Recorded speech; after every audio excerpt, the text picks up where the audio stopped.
Welcome to Life in the Feed, a podcast for creatives who are involved in creating content for the internet. Today on the podcast, we have Tony Solis, our content producer, Katie Groh, our digital marketing coordinator, me, Camille, our creative director. We are the marketing agency for the Salt Lake Tribune. We are Trib Connect. And today on our show, we have our guest, Julie Jag, who is the Salt Lake Tribune sports writer who just skied all 15 ski resorts in Utah in one day. Julie, welcome. Welcome. You. Happy to be here. Yeah. Glad to have you. So each week, we highlight an interesting social media related news item. And this week, I found something interesting. It's a new feature by TikTok. We love TikTok around here, right? I love TikTok. TikTok is my life today. I found this one specifically for Katie. Because we've talked about this before. I'll let Katie go into it a little bit more. But TikTok will now enable you to start over in the app by refreshing your algorithmic recommendations. Basically, your For You feed, what you see. If you don't like the videos that are starting to show up, or maybe you accidentally watched one too long and now that's all it's giving you. Now you're down the rabbit hole of content you don't like. Right. Yeah, you're down witch talk. For example, for me, this happened just recently. A clip from the movie The Martian showed up and I was like, oh, I love this movie. This was a funny scene. It came up for me too. Yes. And now that's all I'm getting. It's movie just clips. I've seen the whole movie basically of The Martian, just The Martian specifically. Yes. So I'm like, this would be really nice to just start over. So maybe I'm not really getting the whole movie again because now I don't need to watch it. But Katie, you are why don't you tell everyone your TikTok prowess? Yeah. So I was on TikTok back in college in 2019, I believe. Right when it transferred over from Musical.ly to TikTok. So I've been on it kind of since the beginning, and my For You page is chef's kiss. I love it. It is perfectly tailored for me. I don't know if I worked really hard on it or I've just gotten really good at if I don't like something, I immediately swipe away so that I actually get back to my good content. But I could never see myself restarting my For You page because I'm on all these specific fashion TikTok, some ASMR stuff, a lot of the LGBTQ community, which doesn't pop up a lot when you first join TikTok either. And then crafting and that kind of stuff. It's more niche down for the stuff that I like. And so I would never go back to just the general feed to try again. The feed in TikTok is, their algorithm is a lot different than Twitter and Facebook and Instagram because it's more immediate. When you watch something in its entirety, even if you don't like it or save it or anything, it seems like the watching of it is actually more important than the other stuff. It calculates watch time, and that's, I think, what's most important. Right. So whereas in Instagram and Facebook, it's more of your interactions, engagement. So yeah.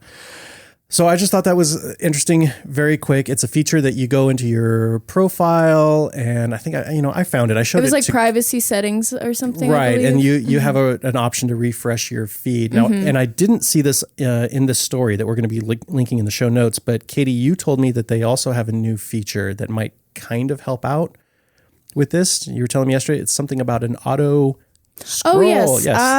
Yes. So they also they have an auto scroll feature now. So a lot of people for the biggest example and biggest use of this I could see is when you're in bed watching TikToks. A lot of people like to do that, but you can't really fall asleep to TikTok if you're actively swiping each TikTok.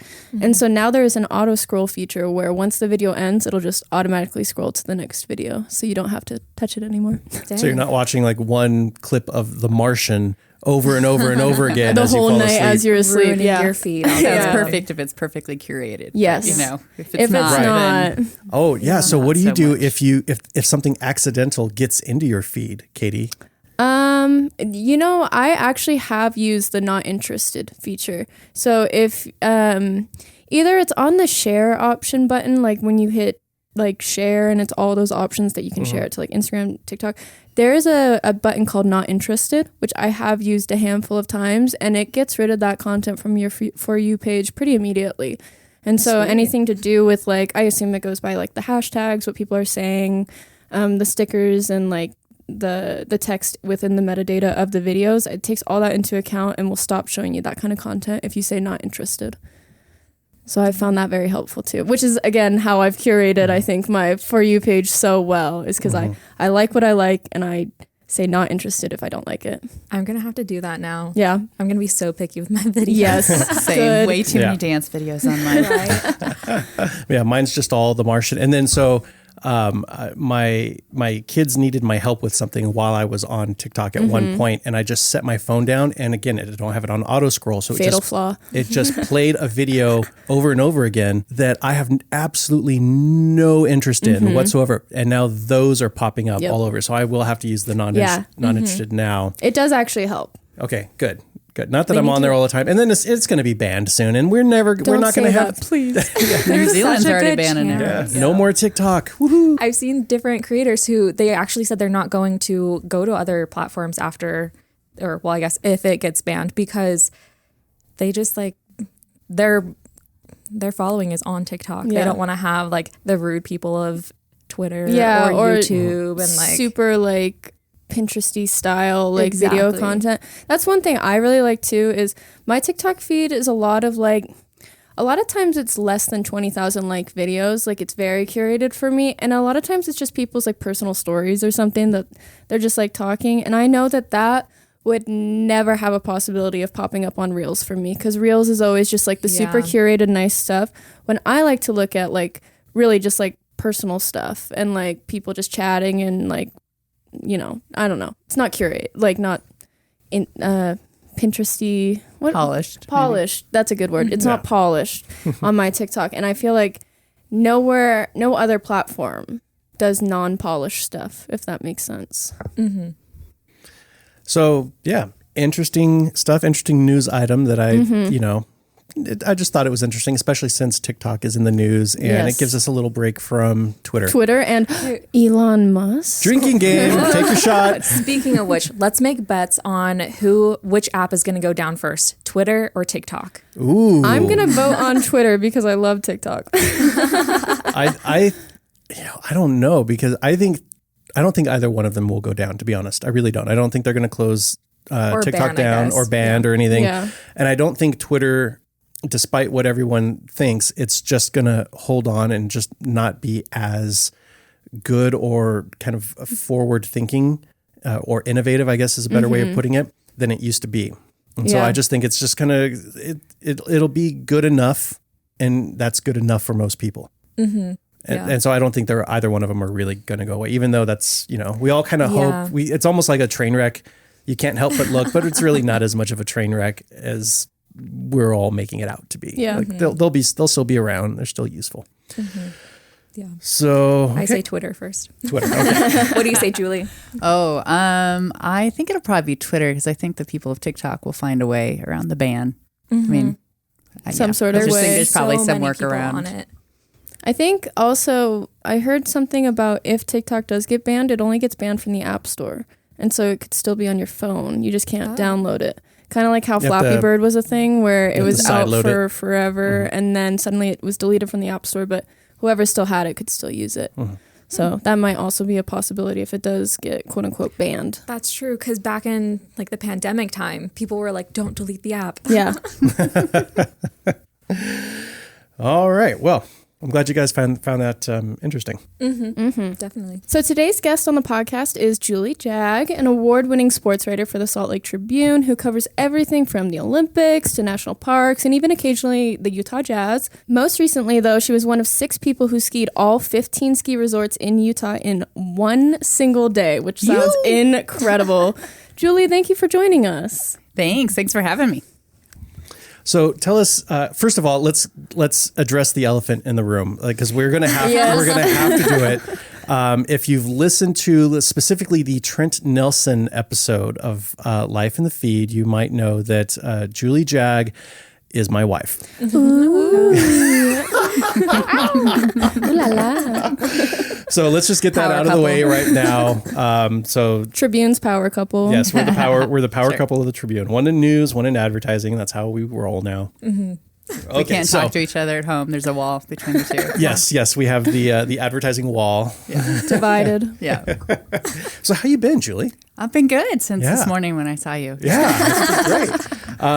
So Katie alluded to you were one of 6 people who skied all 15 ski resorts in Utah in one day. So that's basically, I mean, that's what you need to know about this. But how did it come about? Like, how did you get involved in this, and what came out of it?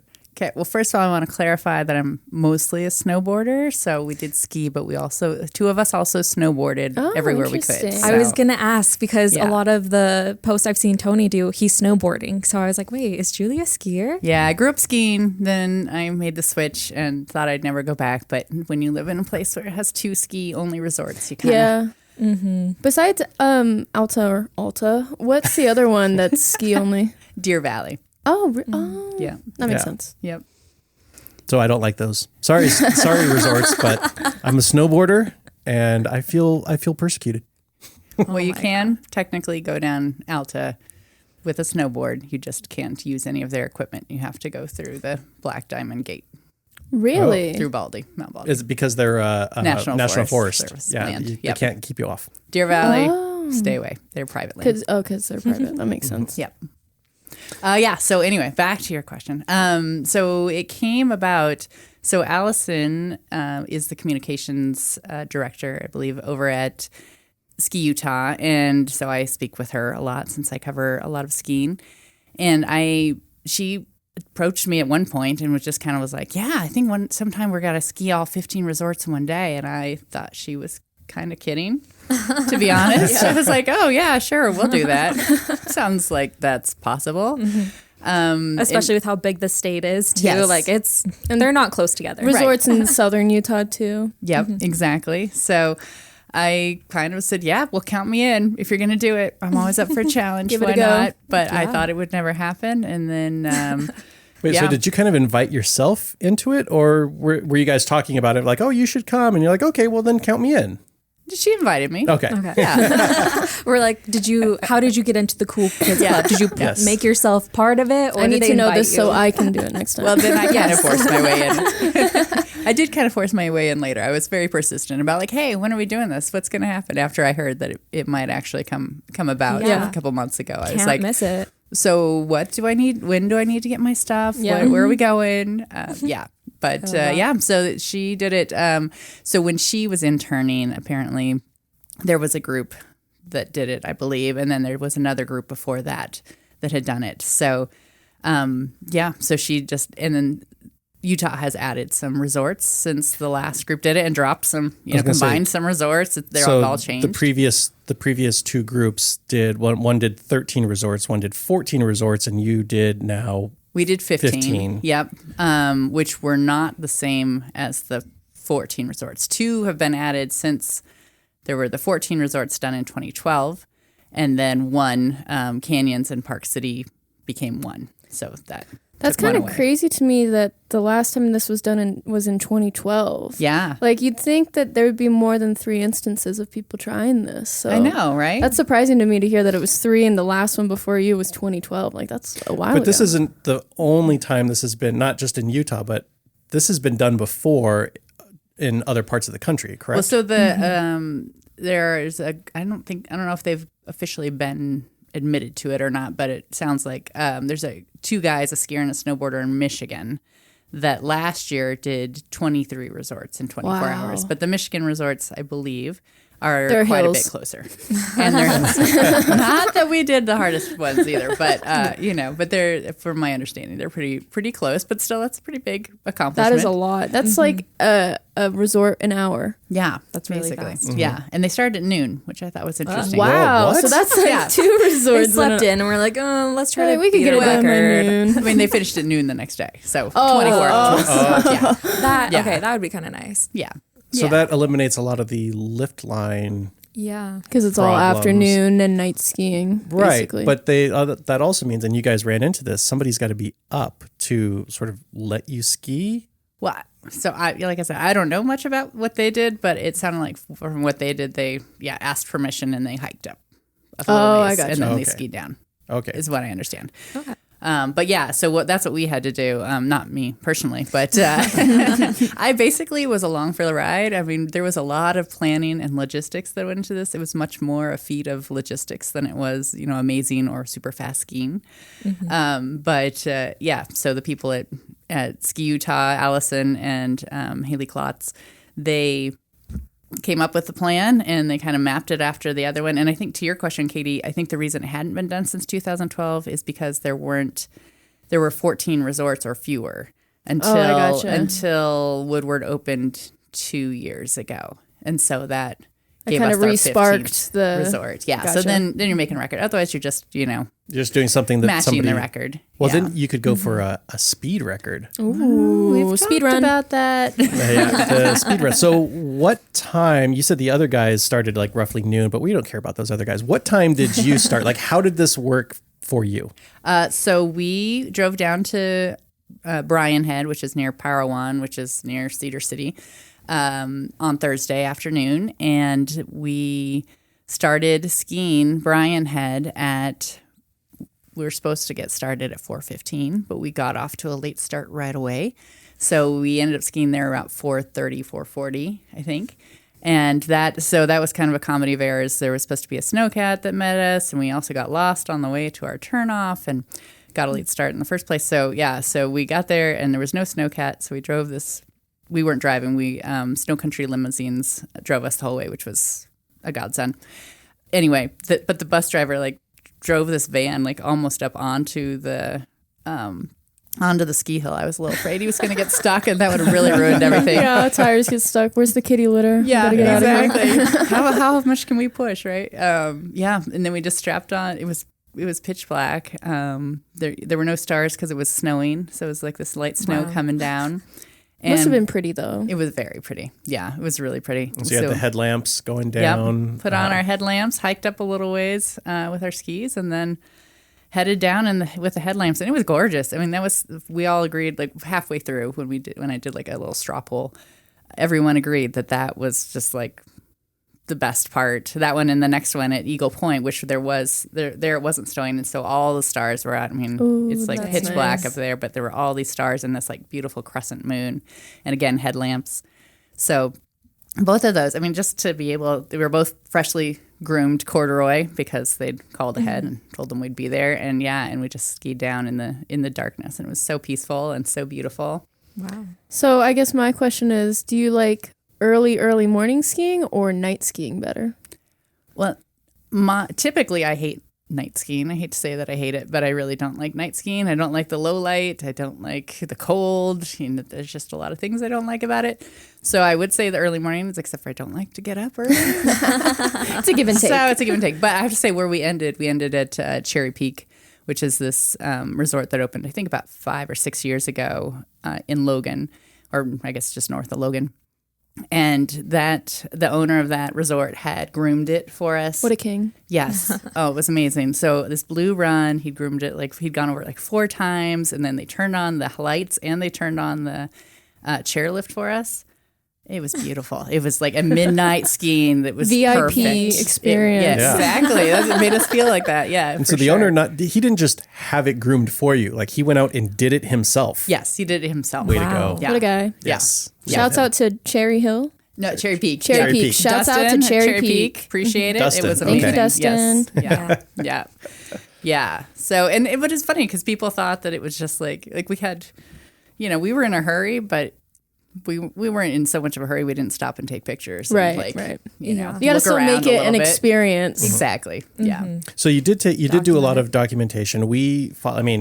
I was calling you, or you were calling me when you could, but on Facebook, every couple of resorts, you would post a series of pictures. And I think that's how, Camille, you were following her. Oh, yeah. No, I saw Ski Utah's story. And so they had posted some about it. And I was like, oh, yeah, today's the day. Julie's going. Yeah. Big day. So how often were you out with the camera and your phone, basically?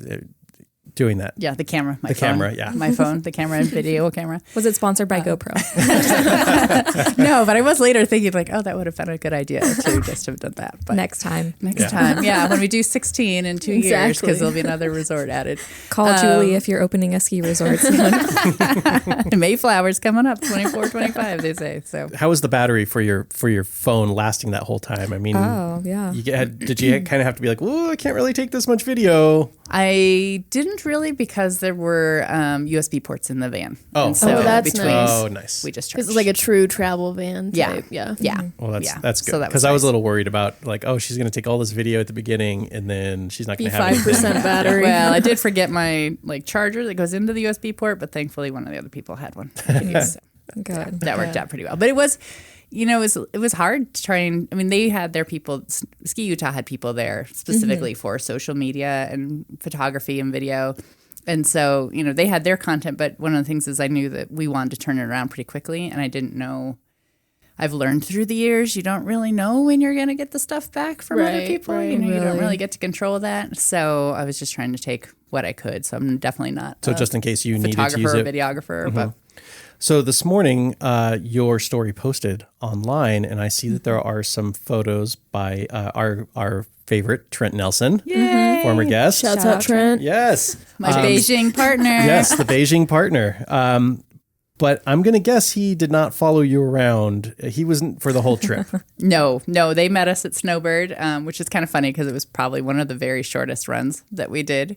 You're like, So- hi, Trent. Bye, Trent. Yeah, that was it. Trent Bethany, our videographer. First note. Yeah, exactly. We knew, seriously, we spent more time there probably because they were there than we would have otherwise. But yeah, so it was a pretty quick little jaunt. Yeah, so Bethany put together a little video, which is 47 seconds long, that we can take a listen to right now if everybody likes. We are so excited to be skiing all 15 resorts in one day. We started around 4 a.m. at Bryan Head in southern Utah, and we'll end late tonight at Cherry Peak. And we just want to show that it is possible to ski all 15 resorts in one day. You don't have that ability in very many states. We just want to show that how easy it is to access all of the resorts. All of the resorts in Utah are actually within 2.5 hours of an airport, which is unique for a state. We just want to show how close together all the resorts are and how many resorts you can ski in one trip if you really wanted to. Okay, so Nice little summary. Yeah. That brings up an interesting question. She said that she wanted to highlight that you could do it. Could you do it? Like, could the average person do it? So we had this discussion on the van on the way back, the next day. You could do it. I think definitely should. If somebody wanted to do this, they should contact the resorts and say, hey, we're going to be out there because it's not only dark, but they're also probably doing snow grooming, and there's a chance you could get hit by a snowcat or something. So, so definitely let the resorts know if you plan to Communication do is it. key. Exactly. Yeah. So you're not just going to decide like tomorrow we're going to go do this and just go On a like, whim. No. At noon. right. No, I mean, you definitely need to let them know. And that would mean, I think, at a lot of places, I'm guessing, wouldn't. I mean, Ski Utah is kind of the marketing arm for the ski industry of Utah. So they have a little sway. Yeah, so I'm guessing they're not going to turn on, maybe Dusty would turn on the chairlift for you. Who knows? Or, at Beaver, they turned on the surface lift, the magic carpet. So, I mean, maybe they would, but maybe you'll just have to hike a little bit more. But it definitely could be done. I mean, we did it in 20 hours, and that included an unexpected stop for dinner because we kind of forgot to plan for dinner. And included, and by the end we were kind of, taking it a little bit slower just because we had a good idea we were going to make it. And that took 20 hours. So, I mean, you technically would have 4 more hours if you wanted to do it in a quote unquote day. Go to like outside the state. Are there any in Idaho that are Yeah, I was just going to say, passed? you could go visit the ones in Idaho. Yeah, and like Beaver is a mile from Idaho. So I don't know how far it is from the next ski area in Idaho, but it's pretty close to the border there. How many resorts did you have to hike up versus using the lift? So we only had to hike up only at Bryan Head. Okay. And yeah, so the van took us most of the way, and then we just kind of hiked up a little bit of the ways. At Eagle Point, you can drive up to the lodge. It kind of is backwards, so you start at the top and then you ski down.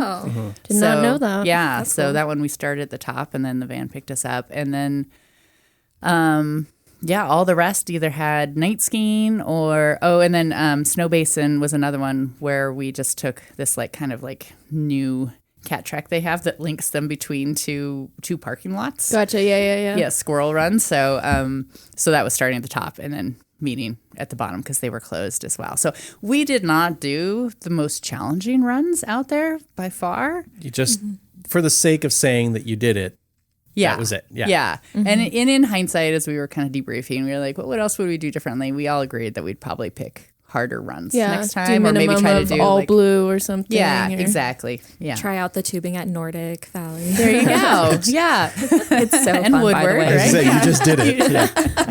Yeah. Just be prepared to spin a lot. Just spin a lot. I feel a little dizzy on the way down. How tired were you?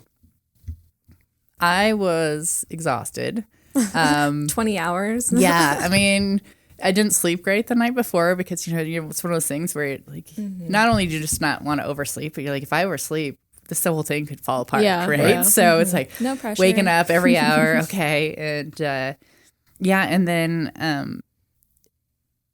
it just was exhausting, just the whole all day up and down, exercise, up and down. basically. Yeah, and so it was Except for kind of the funny. driving, like then you're. But even driving can get exhausting, Yeah. you know, after a while. You're like, I don't want to sit in a You're just car sitting there. anymore. Yeah. Especially in canyon driving, it's not like smooth sailing. Right. Which was, I have to say, that was the part that, I mean, like I said, by the end, we were kind of like, oh, we're just cruising through. Once we got done with the canyons, we were like, oh, we've got this in the bag because the canyons were weirdly, never would have guessed this. This is where I thought for sure we were going to get foiled. But clear driving all the way up and down both canyons. And That's this was crazy that at there's no traffic. between 2 and 4 o'clock.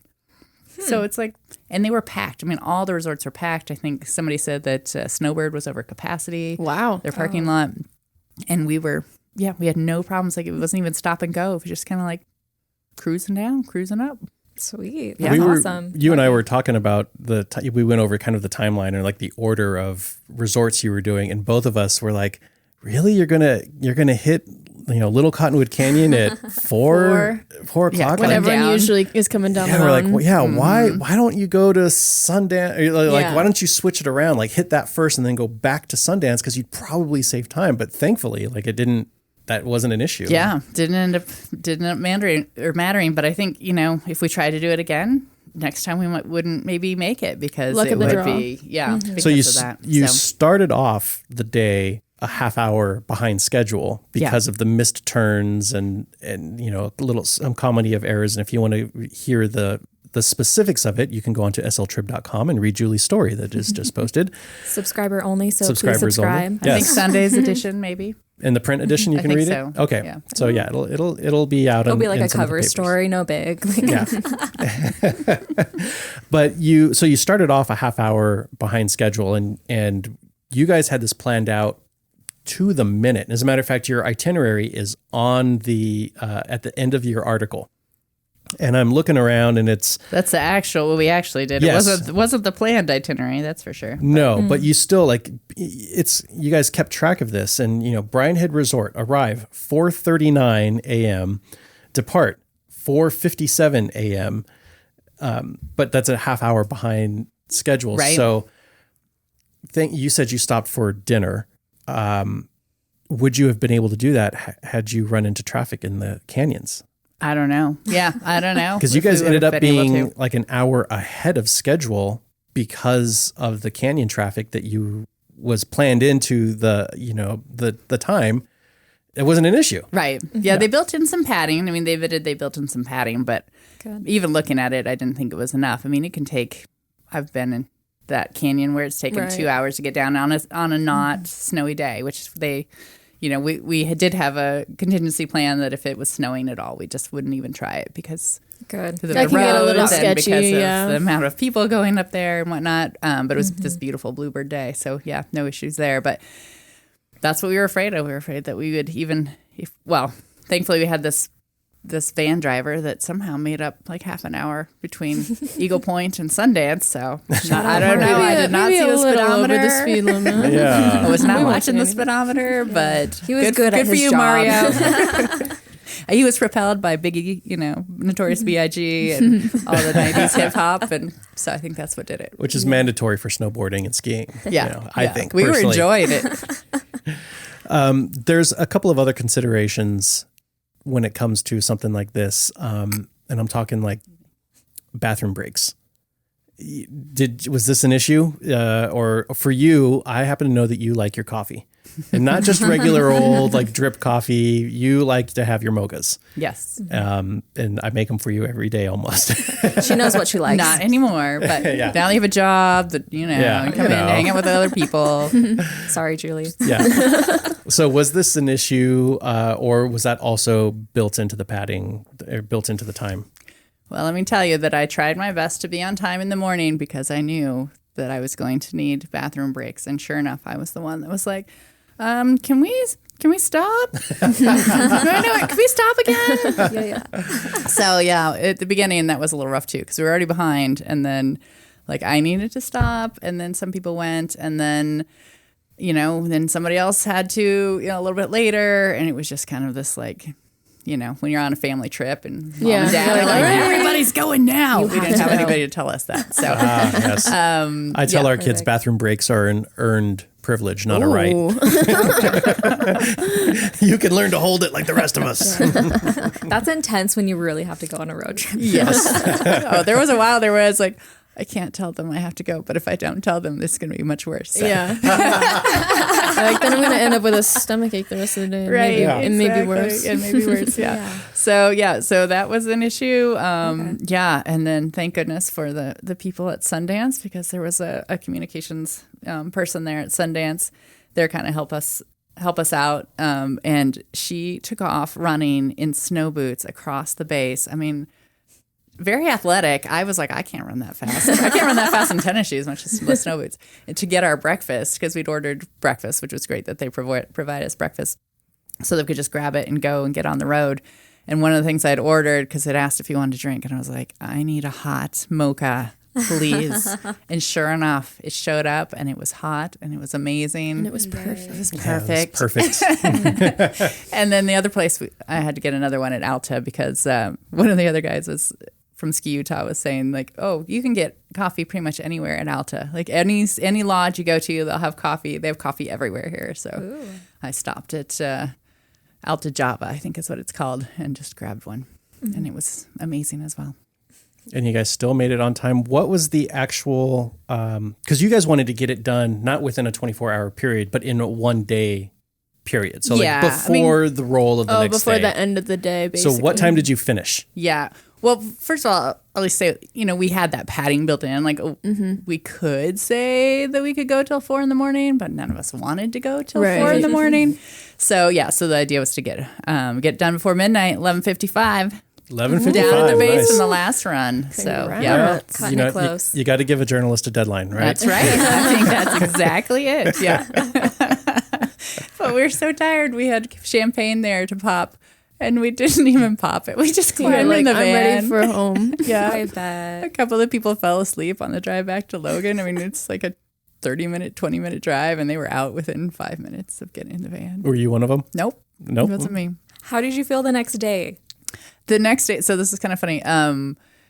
Nathan Rafferty, who's the president of Ski Utah, texted me the next day and was like, congratulations, and so glad you made it. And he's like, I'm sure you don't want to do it again today, but you should try to do it again another time. And I was like, I would do it again today. Like, we had so much fun. It was such a good group. I mean, really, that was a key part of it, right? You got 6 people, 7 with the driver in this van without a lot of space with all your gear for 20 hours. So, I mean, it was a good group. And I was just like, I'd do it again. But then, 2 days later, I could barely walk. I was so sore.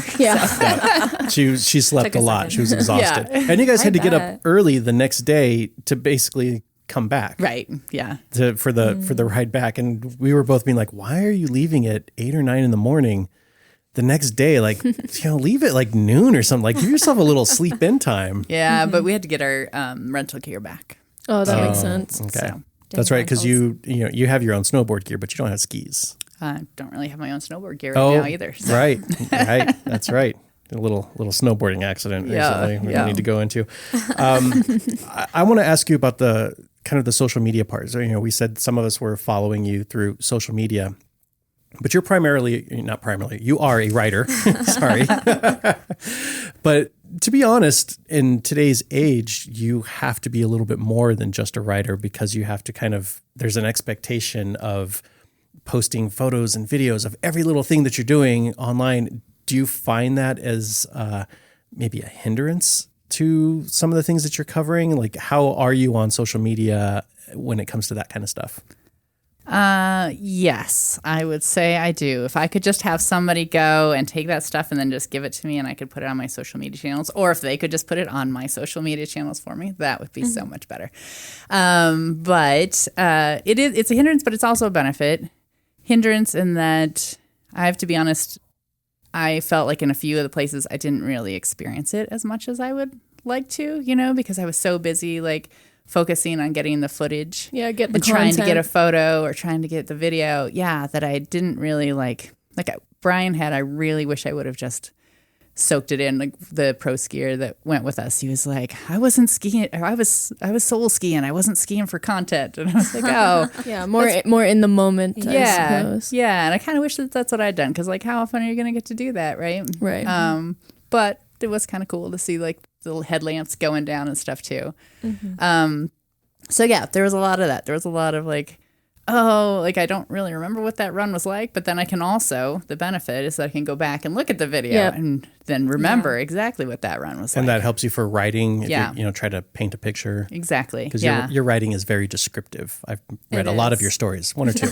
I really like adjectives. Yeah. They are my friend. As an editor, those are the first things we cut out, right? Just get rid of all the adjectives. It'll make your story 20 inches shorter. That's true. And mine are not short generally. So there you go. Yep. So where can people follow you online if they want to see some of these photos and videos and, Twitter, Instagram, anything? Sure. I posted a bunch on my Instagram, which is at Julie_Jag.sltrib.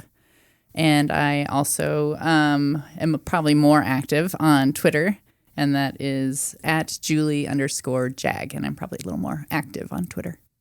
Let me see. I'm just going to try to look and see if you got, there's your story posted. You don't have anything on here. You need to get on this and post some of these photos onto Twitter, because I think it's all on your personal Facebook account. There are some on personal Facebook, and like I said, there are some on Instagram. Okay, there are some on Instagram. Yeah. Okay. So if you want to see any of that, but also just, subscribe to the Tribune and read the story. Yeah, because it's a great story, well edited. Mm-hmm. It's a premium article, so obviously it's premium. It's worth subscribing for. Yes. They only do that to the best of the best. Mm-hmm. Find out exactly how he did it, see the timeline. It'll be exciting. And there's a map there too. So you can kind of see the distance between it. Actually, I thought that was really helpful. I liked the map a lot on it. Yeah. Shout out Chris Charrington. That's right. Exactly. Yeah. 11 hours, probably closer to 12 hours, maybe more of driving. And I think we decided it was about less than 2 hours of skiing. Yeah. That's crazy. So next time when the next resort happens, or the next resort opens up, you're gonna do it. If they call you and be like, Julie, we got to do this again. Heck yeah. Yes. Of course I'm doing it. Even if there's Ask not another. me first. I mean, you got a story out of this one, but you kind of don't want to be repetitive. So would you just do it just because you like them, and why not? Or No way, would you I'd write it again. You'd write it again. Yeah. Okay, great. You'll get a new experience every time. Exactly. New adventure. New adventure. Yes. You're all about the adventures. I am. Love those adventures. Julie, thanks for coming in Thank you. Yeah, talking thank to us. you. I know I see you all the time, but you get to talk to everyone else. And We like seeing you in Yes. here. I too, know. so. These lovely ladies. It's nice to be here.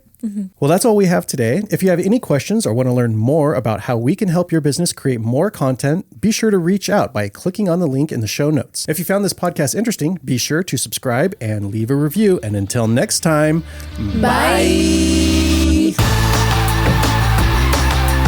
Sign up for the Tribune's Utah Eats newsletter. Every Wednesday, we bring you what you need to know about Utah's bar and restaurant scene. Visit sltrib.com/newsletters to subscribe.